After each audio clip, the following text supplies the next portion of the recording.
ஓம் ஸ்ரீ குருப்யோ நமஹ. ஓம் ஸ்ரீமத் பகவத்கீதா. சகோதர சகோதரிகள் அனைவருக்கும் அடியேனின் அன்பான வணக்கங்கள். இப்பொழுது இரண்டாவது அத்தியாயம் பகவத்கீதை 39வது ஸ்லோகம் வரைக்கும் சென்ற பதிவில் பார்த்தோம். இப்பொழுது 40வது ஸ்லோகத்திலிருந்து நாம் பார்க்க இருக்கிறோம்.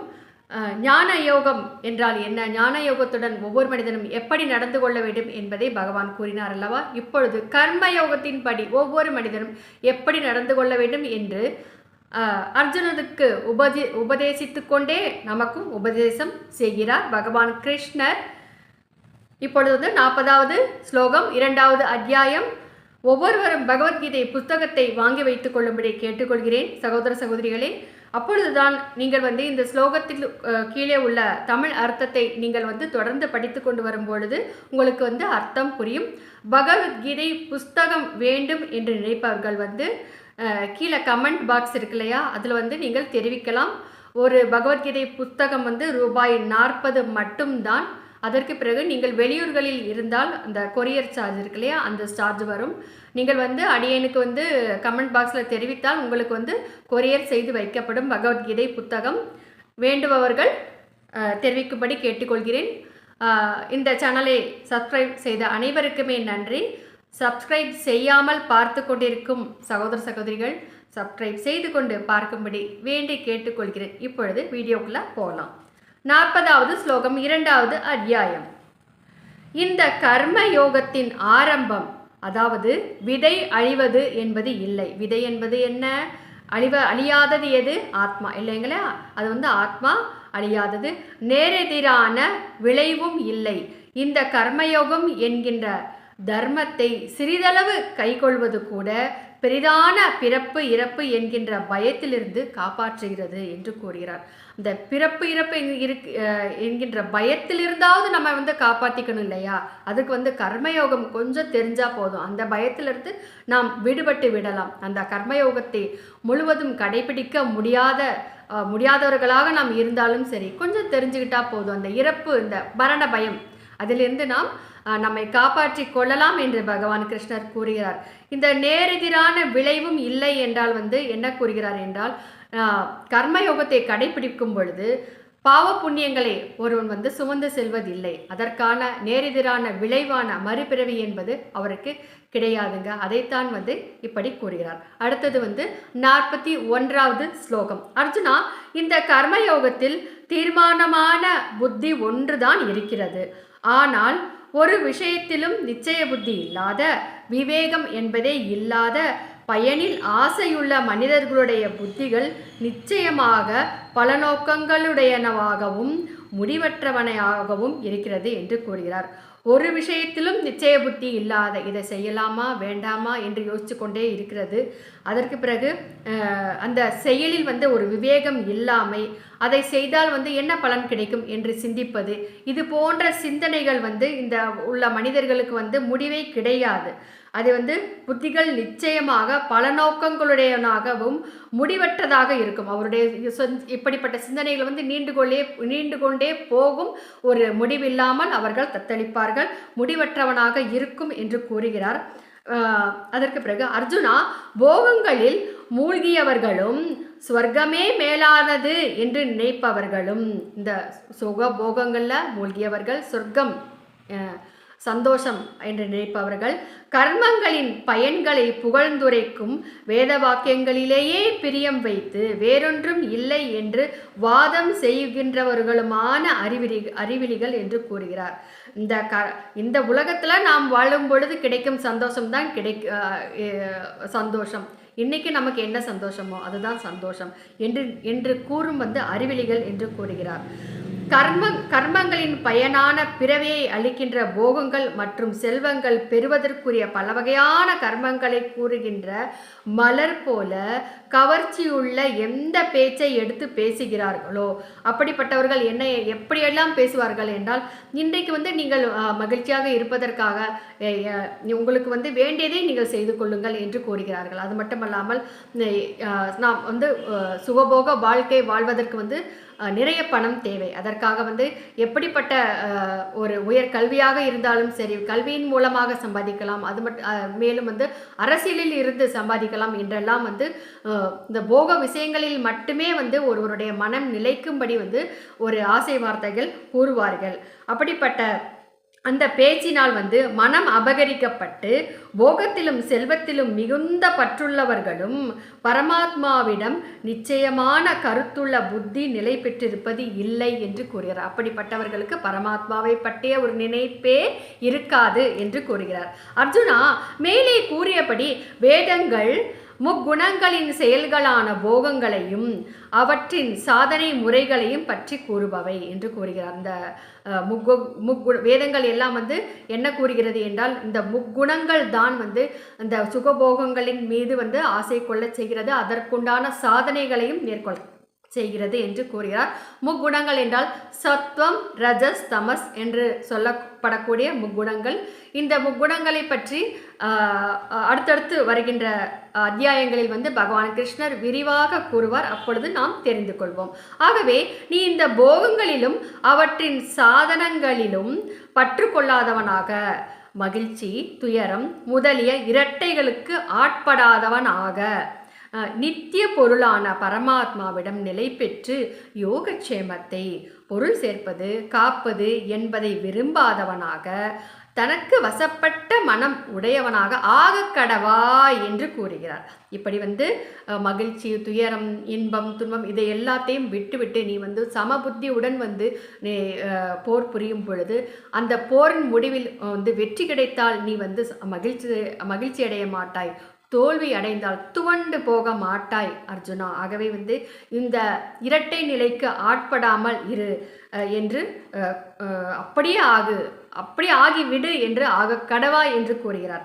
எல்லா புறங்களிலும் நிறைந்த நீர்நிலையை அடைந்த பிறகு சிறிய நீர்நிலையினால் மனிதனுக்கு எவ்வளவு பயன் இருக்கிறதோ, பிரம்மத்தை தத்துவ ரீதியாக அறிந்த பிராமணனுக்கு அனைத்து வேதங்களினாலும் அவ்வளவு பயன்தான் இருக்கும் என்று கூறுகிறார். அதாவது ஒரு ஆறு நிறைய தண்ணி ஓடிக்கொண்டிருக்கும் பொழுது கிணறை தேடி அதில் தாகத்தை தணித்து கொள்வதற்காக கிணறில் உள்ள நீரை தேடி செல்ல மாட்டார்கள் அல்லவா? அதுபோலவே பெரிய நீர்நிலையை அடைந்தவனுக்கு கிணறு, குளம் போன்ற சிறிய நீர்நிலைகள் தேவையற்று போவது போல பிரம்மானந்தத்தை பெற்ற பிறகு, இந்த பிரம்மமே ஆனந்தம், பிரம்மானந்தம் என்று ஒருவன் உணர்ந்த பிறகு ஆனந்தத்தை பெறுவதற்காக வேதங்கள் தேவைப்படுவதில்லை. மற்ற வேதங்கள் எல்லாம் அவனுக்கு வந்து தேவைப்படுவது இல்லை. ஏன்னா எல்லா வேதத்தினுடைய ஒட்டுமொத்த சாரமே பகவத்கீதை தாங்க. அந்த பகவத்கீதையின் ஞானத்தை ஒருவன் பெற்றுக்கொள்ளும் பொழுது, பெற்றுவிட்ட பிறகு மற்ற வேதங்கள் தேவையில்லை என்று பகவானே கூறிவிடுகிறார். உனக்கு கர்மங்களை ஆற்றுவதில்தான் பொறுப்பு உண்டு என்று கூறுகிறார். அவற்றின் பயன்களில் ஒரு காலம் உரிமை இல்லை என்று கூறுகிறார். ஒவ்வொரு மனிதனும் தன்னுடைய கர்மங்களை செய்ய வேண்டும், பயனை வந்து பகவானிடத்திலே ஒப்படைக்க வேண்டும். இந்த ஸ்லோகத்தை வந்து ரொம்ப அழகான ஸ்லோகங்க. இந்த ஸ்லோகத்தை வந்து தனியாக ஒரு கதையுடன் அடுத்தடுத்து நான் பதிவேற்றம் செய்கிறேன். அப்பொழுது வந்து நீங்கள் இன்னும் ஆழமாக இதன் கருத்தை தெரிந்து கொள்ளலாம். இப்பொழுது வந்து அடுத்து செல்வோம். ஆகவே நீ கர்மங்களின் பயன்களை கோருவதற்கு காரணமாக ஆகாதே, கர்ம பலனை எதிர்பார்க்காதே. மேலும் உனக்கு கர்மங்களை ஆற்றாமல் இருப்பதிலும் பற்று இருக்கக்கூடாது என்று கூறுகிறார். கர்மங்களின் பயனை தான் நாம் எதிர்பார்க்க கூடாது என்று கூறிவிட்டாரே. அப்படி இருக்கும் பொழுது நாம் கர்மங்களை எதற்காக செய்ய வேண்டும், நாம் கடமை எதற்காக செய்ய வேண்டும் என்று ஒரு மனிதன் நினைக்க கூடாது. ஒவ்வொரு மனிதனும் தன்னுடைய தனிப்பட்ட தர்மத்தை, தன்னுடைய தனிப்பட்ட கடமையை வந்து செய்துதான் ஆக வேண்டும். கர்மத்தில் இருந்து செய்யாமல் அதை தவிர்ப்பது என்பது கூடாது என்று பகவான் கிருஷ்ணர் கூறுகிறார். அர்ஜுனா, பற்றினை துறந்து மேலும் கை கூடுவது, கை கூடாமல் இருப்பது என்பதில் சமநோக்குடையவனாக இருந்து, இந்த காரியம் செய்தால் அந்த காரியம் கை கூடுமா, கை கூடாதா என்கிற விஷயங்களெல்லாம் நினைக்காமல் நம்முடைய கடமை செய்ய வேண்டும் என்று கூறுகிறார். யோகத்தில் நிலை பெற்று செய்ய வேண்டிய கர்மங்களை செய். இப்படி எண்ணாமல் யோகத்துடன் இருந்து கொண்டு அந்த கர்மங்களை ஆற்று என்று கூறுகிறார். சமபாவனை தான் யோகம். இப்படிப்பட்ட ஒரு பாவனை தான் யோகம் என்று கூறுகிறார். இந்த சமபாவனையான புத்தி யோகத்தை காட்டிலும் பயன் கருதி செய்யப்படும் கர்மம் மிகவும் தாழ்ந்த ரகத்தை சேர்ந்தது என்று கூறுகிறார். பயன் கருதி அப்படின்னால் கர்மமே செய்யக்கூடாதா என்றால் பயன் கருதி கர்மம் செய்கின்ற மனிதர்கள் தான் இந்த உலகத்தில் நிறைந்து இருக்கிறார்கள். அவர்கள் அப்படிப்பட்டவர்கள் தாழ்ந்த ரகத்தை சேர்ந்தவர்கள் என்று கூறுகிறார். ஆகவே அர்ஜுனா, சமபுத்தியில் தஞ்சம் அடைவாய். சமபுத்தியுடன் நம்முடைய நல்லதுக்கு தானங்க பகவான் சொல்றாரு. நாம் ஆசையுடன் பற்றுடன் கடமை செய்யும் பொழுது அதனால் நமக்கு தான் கஷ்டம் ஏற்படும். அதுவே பற்றில்லாமல் கடமையாற்றும் பொழுது அதில் மன நிறைவு, மன அமைதி நமக்கு தான் ஏற்படும். அதைத்தான் பகவான் கூறுகிறார். ஏனெனில் பலனுக்கு தம்மை காரணமாக்கி கொள்கின்றவன் இரக்கத்திற்கு உரியவன் என்று கூறுகிறார். ஏனென்றால் பலன் நமக்கு கிடைக்கும் என்று கிடைக்கவில்லையே என்று நினைத்து அதற்கு பிறகு நாம் எங்கே போவோம்? நேராக இறைவன்கிட்ட தான் செல்வோம். எனக்கு நான் இதை செஞ்சேன், இதை கிடைக்கலையே அப்படின்னு நாம் பகவான்கிட்ட சொல்கிறோம் இல்லையா? அப்பொழுது பகவான் நம்மை பார்த்து இரக்கம் கொள்கிறார் என்று கூறுகிறார். சமபுத்தியுடையவன் 50வது ஸ்லோகம்ங்க. சமபுத்தியுடையவன் புண்ணியம் பாவம் என்ற இரண்டையும் இவ்வுலகிலேயே விட்டு விடுகிறான் என்று கூறுகிறார். அப்படி சமபுத்தி இருக்கும் பொழுது, சமபுத்தியுடன் கடமையாற்றும் பொழுது ஒரு மனிதனுக்கு புண்ணியமும் பாவமும் அவனுடன் ஒட்டுவது இல்லை என்று கூறுகிறார். அதாவது அவற்றிலிருந்து விடுபடுகிறான். இதனால் நீ சமத்துவ யோகத்தில் ஈடுபட்டிரு. இந்த சமத்துவ ரூப யோகம்தான் கடமையை ஆற்றுவதில் திறமையாகும் என்று கூறுகிறார். ஒரு திறமையானவன் இப்படித்தான் கடமையாற்றுவான் என்று கூறுகிறார். கர்ம பந்தத்திலிருந்து விடுபடுவதற்கு, பாவ புண்ணியத்திலிருந்து விடுபடுவதற்கு இதுதான் சிறந்த உபாயம் என்று கூறுகிறார். ஏனெனில் சமபுத்தியுடைய ஞானிகள் கர்மத்தினால் உண்டாகும் பயனை தியாகம் செய்து பிறப்பு என்ற பந்தத்திலிருந்து விடுபட்டு மாறுதல்கள் அற்ற, எந்த மாறுதல்களுமே இல்லாத ஆனந்தமயமான பரம பதத்தை அடைகிறார்கள் என்று கூறுகிறார்.